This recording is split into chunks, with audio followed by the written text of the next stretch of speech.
Welcome to the Washington Heights Church podcast. We're so glad you're here. Each week, we bring you the latest Sunday message filled with God's Word to help strengthen your faith and deepen your walk with Christ. Whether you're tuning in from home, your commute, or anywhere in between, we're thrilled to have you join our community. So, grab a cup of coffee, find a cozy spot, and let's get started. Welcome, everybody, to our 9 a.m. service here at Washington Heights. We're so glad that you chose to join us today. And if today is your first day, I want to invite you to do something as soon as our service is over. If you could make your way over here just off the platform, my wife Sally and I will be there. We would love to say hi to you, get to know you. And we know it's a big room and there's a lot of people here, but we want this to feel like family and get to know you just a little bit personally today. And so it'd be our honor, our privilege. We promise we won't keep you too long, but please stop by and say hi. So today we are wrapping up our series that we've entitled Rooted in Christ. We're answering one overriding question in these 4 weeks, and that question is this: how does my faith grow? How does that happen? And if you're from a church background, maybe you've heard this word discipleship, or what is your discipleship model? And one of the things that we get asked here quite a bit, actually, is people who have been in a church setting before, and they come here and it's not exactly like that. And then they wonder, well, how do you do that? How do you just see faith grow in the lives of people? And we've been looking at that. And it may not sound exactly like what you've known. And we're not saying this is the only way to do it, but we're saying this is how we see Jesus with his followers, his disciples, his apprentices. And we began in week 1 by saying it happens by loving God, by being vitally connected to God. We're the branches and he's the vine, and we got to be connected to him. It also happens in the context of community, and so it's love God and love people. And as we truly enter into relationships with each other that are below the surface of, hey, how you doing? But we actually journey and do life together, our faith grows. And then last week, we took a look at serve the world. How when we follow Jesus' example, our faith grows up when we kneel down to serve others, and he called us in that direction. And today, we're going to take a look at how inviting a friend does that as well. And that is because anytime we get on the same page as God and with the heart of God, our faith is going to get bigger, and that's what we're going to see today. So what we've been doing is try to understand a word that is used over 200 times in the New Testament. It's the word disciple, and that word doesn't mean a lot to us in our day. We don't use that a whole lot. Usually it's said in kind of a negative context if somebody is a disciple of somebody who's way off the rails, but it's used over and over again in the New Testament. What does it mean in our context? It means to be an apprentice. A student who is learning under the guidance and direction of a master, and over time and under the watchful and helpful care of the master, that student in time can become more and more like the master. We have some examples of what that looks like in our culture, and every week I've been putting one up. I couldn't come up with a famous one this time. But if you've ever taken martial arts, there's a master and there's a student starts out and they got a white belt and then they get a yellow belt, I think, and eventually they can work their way up to become like the master. And we've been saying this: Jesus is our master when it comes to our faith. Well, what is he the master of? Everything. And so as we try to understand what he is about, we're trying to get on the same page as he is. And this morning, even if we ask this question, entertain this, who is this for? And who are the things of God for? And one of the realities about Jesus is that when he was here, what he was doing was revealing the heart of God, showing us what really matters to God, showing us the way that it is. And so often, the way that Jesus expressed that ran into this collision course with some religious leaders of his day because it seemed like they weren't on that same page. So today we're going to jump into a story that we find where Jesus is going to really help us understand, who is this for? Who are the things of God for? And there might be some surprises no matter where you might be in your journey today. But among Jesus' final words to his disciples, and we've been spending a lot of our time in Jesus' final hours with his disciples. But after he is crucified, buried, he's dead, he raises again from the dead, something we're going to celebrate next Sunday on Easter Sunday. He spends some more time with his disciples, his followers, his apprentices, and he turns to them and sort of these are his final words, and this is incredible. Therefore, go and say these yellow words with me. Make disciples of all nations, baptizing them in the name of the Father, the Son, and the Holy Spirit. So he turns maybe to you and me, and he says, go and make disciples. And we go, how do I do that? And what does that mean? And what does that look like? And what is that asking of me? How do I go to make a disciple? Isn't the church supposed to be the thing that's making disciples, and the disciple it's making is me? But now Jesus turns to them and says, you go and make disciples. Well, how do I do that? What does that look like? And by the time we're done today, I want to give you a real simple and clear starting point for that. Jesus continues in teaching them to obey everything I've commanded you, and surely I am with you to the very end of the age. This is often referred to as the Great Commission. What's a commission? It's a sending. It's a releasing. And here's Jesus turning to his followers, saying, go and make disciples. How do I do that? By the end of today, we'll see Jesus express the heart of God and show us how we have the opportunity to be a part of that, to be on that same page with him. So let's jump into a story, because one day Jesus is going to make this really clear. He liked to tell stories. These made-up stories are often referred to as parables, and parables are stories that illustrate a spiritual reality. And always, with one exception, Jesus tells a parable where there's a character that represents God in the story. But I also want to invite you to think about finding yourself in the stories that Jesus is going to tell today, because what he's going to do is not just tell one. It's the only time he does this. He tells one story, followed by another story, followed by another story, and when you see that repetition, this is emphasis, and so Jesus is just trying to drive this point home for us today. Well, let's look at the context of where this takes place. Luke chapter 15, beginning in verse 1. And again, I'm going to invite you to say these yellow words with me loud and proud. Here we go. Now the tax collectors and sinners were all gathering around to hear Jesus. Think about this picture for a moment. The worst of the worst, and tax collectors were considered the absolute worst. They were in league with the Roman Empire, extorting money out of their own people. They were traitors, and they were the most despised people that you could imagine in that context on that day. Sinners were people who, because of their jobs or because of some choices that they had made, put themselves outside of the parameters, at least that had been defined by the religious leaders of the day. So they were off limits to the good things of God and any hope to experience the grace and love of God. They had put themselves there. And so on this day, what would be considered the worst of the worst are gathering to hear the best of the best. They're gathering around Jesus, and they want to hear him. They were attracted to Jesus, which alone just kind of blows my mind and leads me to think about, is that true of me? Because it was true of Jesus, not the only time when this happened. And so here is this group of people who is beyond the reach of God. And there's another group there too. Again, read these yellow words with me. But the Pharisees and the teachers of the law muttered. Now, the Pharisees and teachers of the law, they were the people who were morally upright. They were the good people. They were the ones who defined where the lines were. And so you got people who are considered beyond the reach of God, and you got the people who deemed themselves as being the ones that God approves of. And what are they doing? Muttering.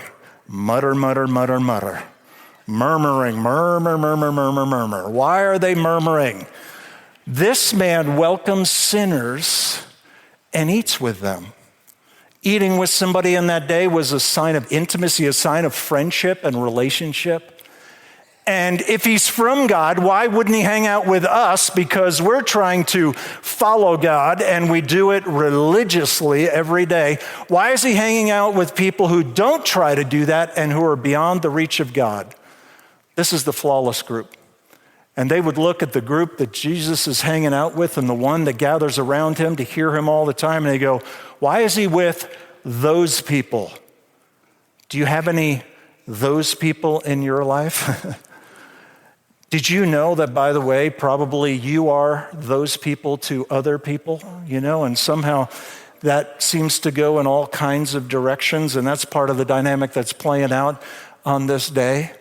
And here's the thing, right? We think, well, it's either this or this. Is it like this path of self-discovery, and I don't want to be like one of those self-righteous people over here? Or is it the people who are towing the line and getting it right all the time and saying, well, I sure don't want to blow God off like those people? Is it self-discovery or is it self-righteousness? And just like every other time, we do these two black and white sort of choices. You know what Jesus does? He says, it's different.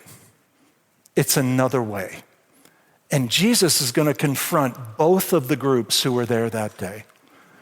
The people who are tax collectors and sinners, and the people who are Pharisees and teachers of the law. And you know why he's going to do that? Because both groups were confused about how God views sinners.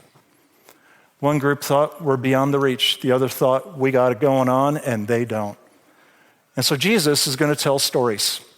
And he begins with two warm-up stories. Here's the first one. He says, it's kind of like a shepherd that has 100 sheep, but when he gets back to the pen at the end of the day, he's only got 99. And so he takes a head count, and one is missing. Back in those days, people didn't walk around with cash on them, and so a lot of their value, a lot of their income was wrapped up either in land or in stuff like sheep and herds and things like that. And so he recognizes that he has one lost sheep. Well, what does he do? He goes out and looks for that one. And when he's looking for the one, he's not really thinking about the 99 that are there. And lo and behold, rather than wolves getting it or falling off a cliff somewhere because sheep aren't the brightest bulb in the pack, all of a sudden he finds that sheep and brings it back. And so he's talking to these two different groups. And he says, basically, what would it be like to find something that is of value to you and bring it back? Wouldn't you throw a party and invite your friends over? Well, maybe that's over the top, but there would be relief and there would be a sense of joy. And then Jesus steps outside of the parable because remember, parables are made up stories to illustrate a spiritual reality. And here's what Jesus says, I tell you, that in the same way, there will be more rejoicing in heaven over one sinner who repents than over 99 righteous persons who do not need to repent. And I think the offense to the Pharisees and the teachers of the law goes something like this. Wait a minute.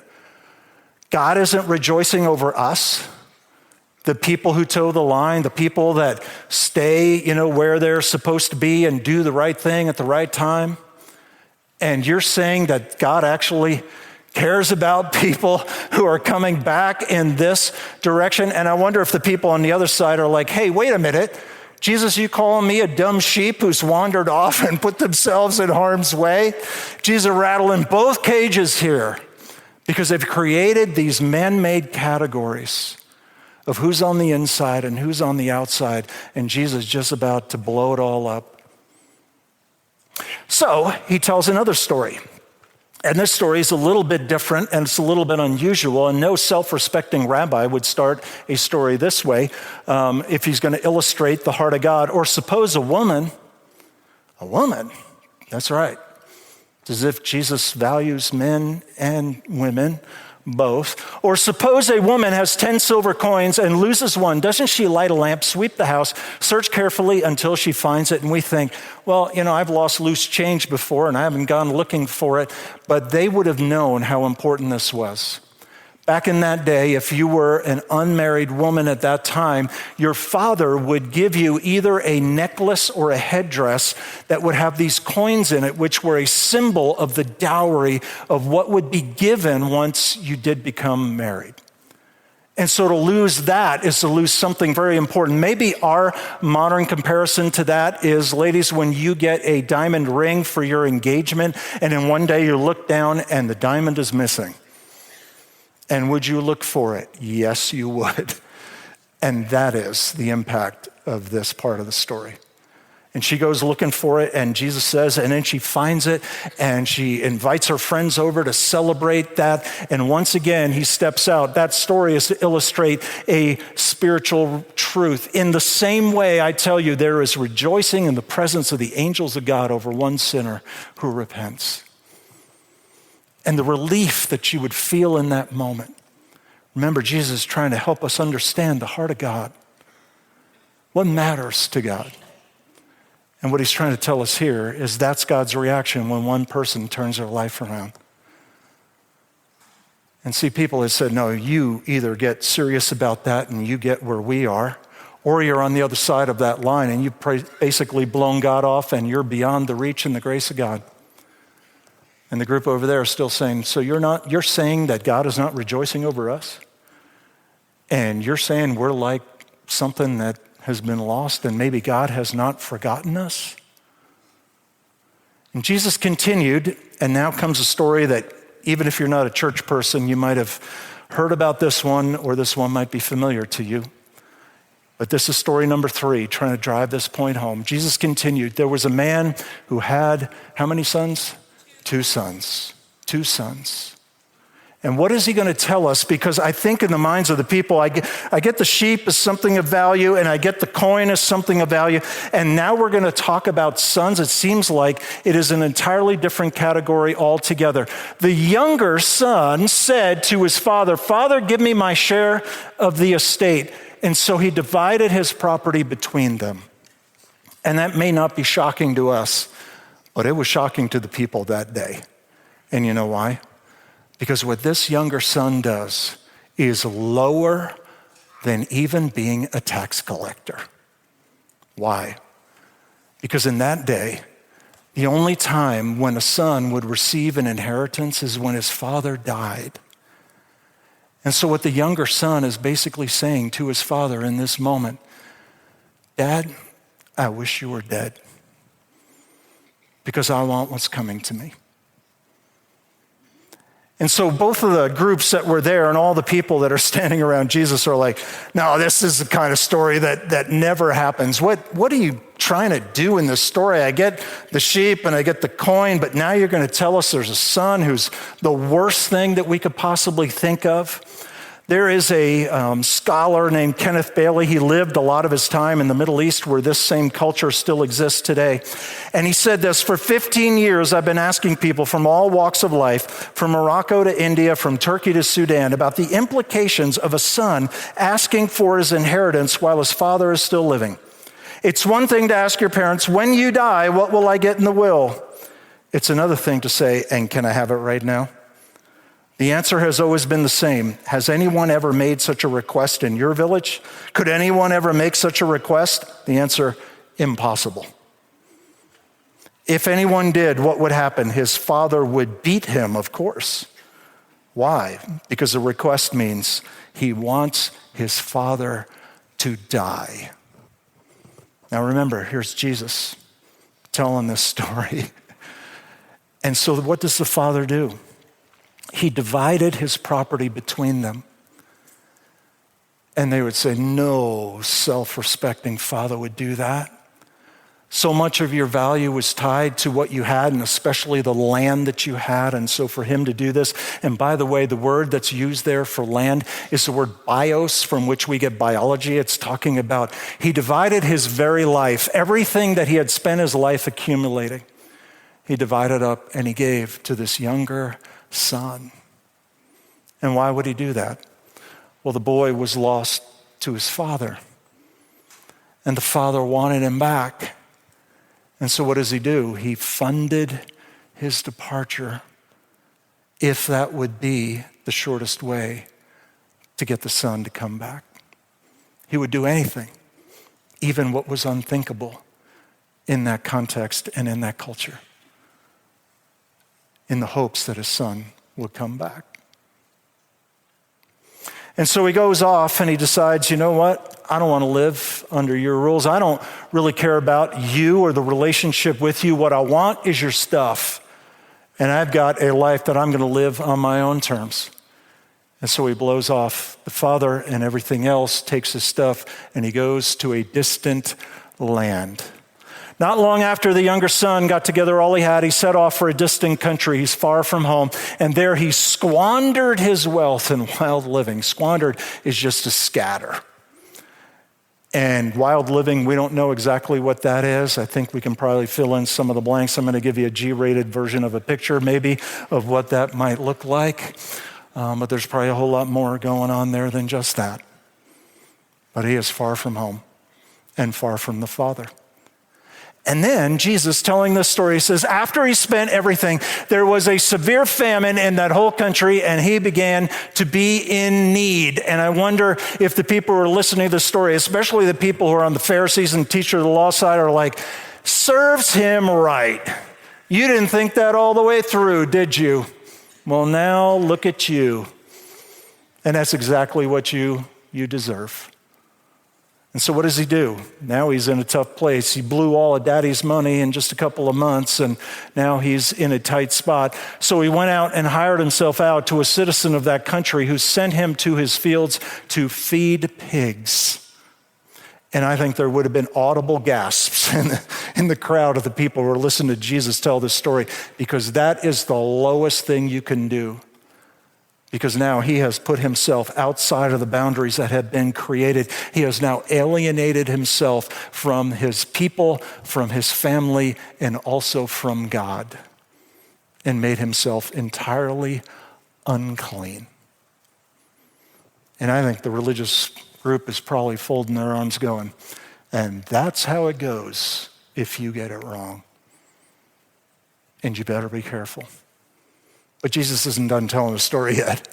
When he came to his senses, he said, and we might in our context says when he hit rock bottom, how many of my father's hired servants have food to spare, and here I am starving to death?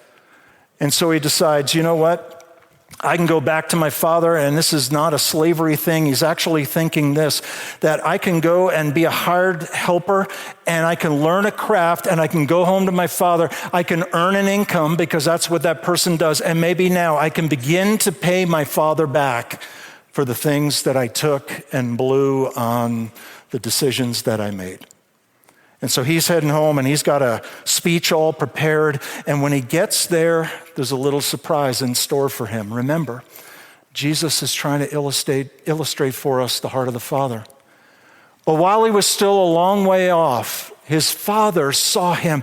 And the language that's used here indicates this, that it was the Father's regular habit every day to go out and to look down the road where he saw his son disappear, and stare off in the distance, hoping that this is the day he would return. And so here's that day. He was still a long way off. His father saw him and was filled with what for him? I think the Pharisees and teachers of the law are thinking anger, resentment, I told you so, and you should be ashamed of yourself. And you should feel guilty over what you have done, your disrespect. Do you know what word goes in the blank? Remember, Jesus telling this story, he was filled with compassion for him. Compassion. So these categories and lines that people had drawn about who's on the inside and who's on the outside and who's getting it right, and God sings your praises and you people have no hope at all. And Jesus is saying, you got it wrong. You've created the wrong categories. But then meanwhile, remember, we heard at the beginning of this is a father who has two sons. So that is the one son, the younger son, who went off to a distant country. But remember, there's an older brother, and the older brother has stayed at home.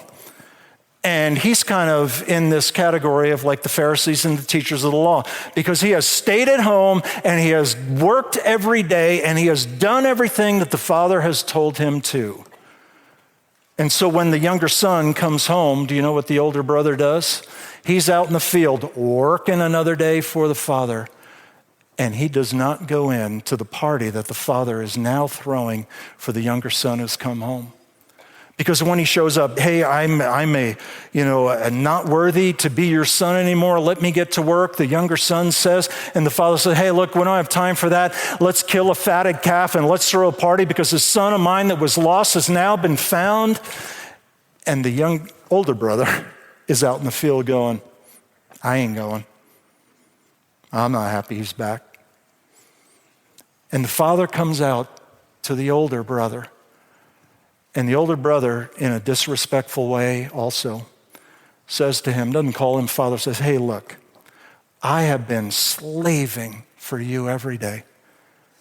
And you gave him a fatted calf. You didn't so much as give me a goat. And in a subtle and yet striking way, these two brothers who on the surface are so different, there's a similarity that ties them together because the older brother also wasn't interested in the relationship with the father. He also wanted the father's stuff. But he does it in a self-righteous kind of way, a morally compliant kind of way. Let me toe the line and get it right so that I can get your stuff too. And so there's a couple different ways to be lost to a father. One is to be a rebel, and the other is to be self-righteous. But both of these sons are lost to their father at one point. And look at his reaction. The older brother became angry and refused to go in, so his father went out and what with him? Pleaded with him. Come into the party. Come in and celebrate with us. Because what was lost has now been found, and you're also lost, but you're invited. Join the party. And Jesus talking to these two different groups of people, and on the surface it looks so different, but underneath it, the issues are exactly the same. And while the younger son obviously was a rebel, you know what the older son was kind of like? He was holding the gavel in his hand, and he was deciding who's in and who's out. And look at me, I'm in because I have been the compliant one for so long. And the father winds up telling the older brother, but we had to celebrate and be glad because this brother of yours was dead and is alive again. He was lost and he is found. And so there's the father and the older brother out in the field. He's pleading with him, inviting him to come in. And I think we wonder, and so what happened? And in typical Jesus fashion, you know what he does? Ends the story. Ends the story. He's the master teacher. And I think that really invites us to think about, well, don't worry about them. What about you? And what about me?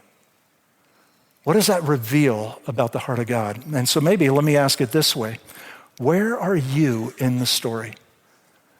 And who can you identify with? And really in this third story, we got the younger brother, we got the older brother, and we got the father.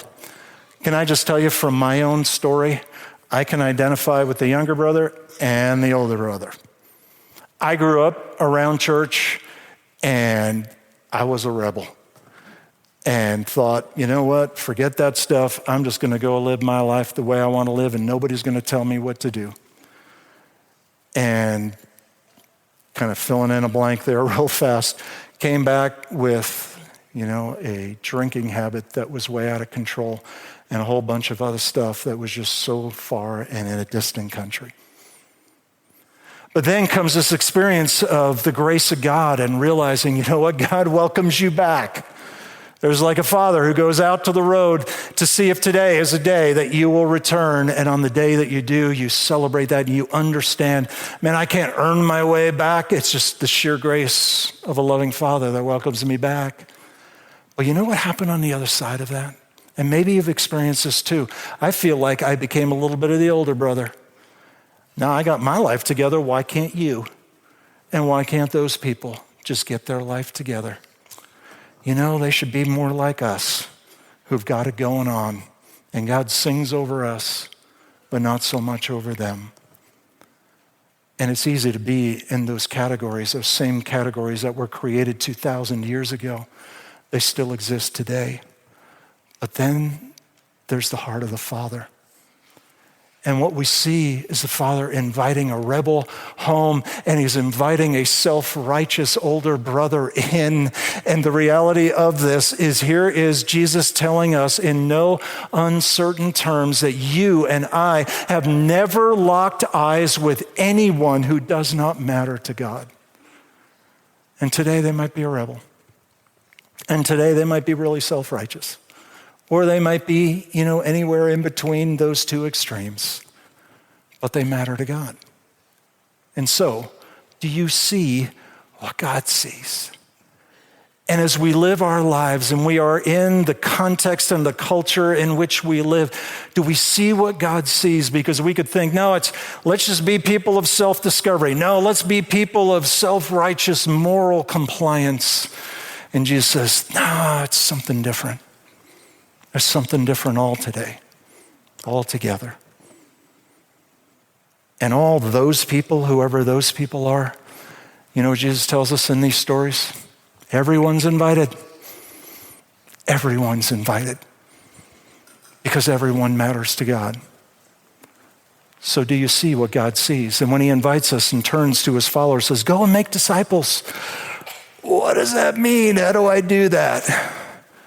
One simple way to get started is just to simply invite a friend. To invite somebody who matters to God. And every single person you know, and every single person I know, is someone who is of infinite value to God. Sometimes people will ask me this question, and here we are in this big new room that just opened at the end of last year. Are you trying to become a big church? That's not our goal. But you know why we created more space? Is so that more people who matter to God would have the opportunity to experience the grace of God. Whether they're rebels or whether they're self-righteous or anywhere else in the whole spectrum of things, everybody's invited. We want as many people to hear about the grace of God. And so how do we do that? I think there's an opportunity for us even to go beyond saying, hey, why don't you come visit our church sometime? That's great. Can I give you something more personal? Is to invite them and say, come sit with me. It's the thing that I wish I could do when I invite people, but they have to come and stand with me. And that's really uncomfortable for a lot of people to be standing up here under these lights. But we have the opportunity to invite people to come and sit with me. And to make that a little more specific, I want to share with you something visual today. And this is not original to me. I saw somebody do this years ago, and it just stuck with me, and I hope it can help it to stick with you and me. In this rope, there are 3 knots, K-N-O-T knots.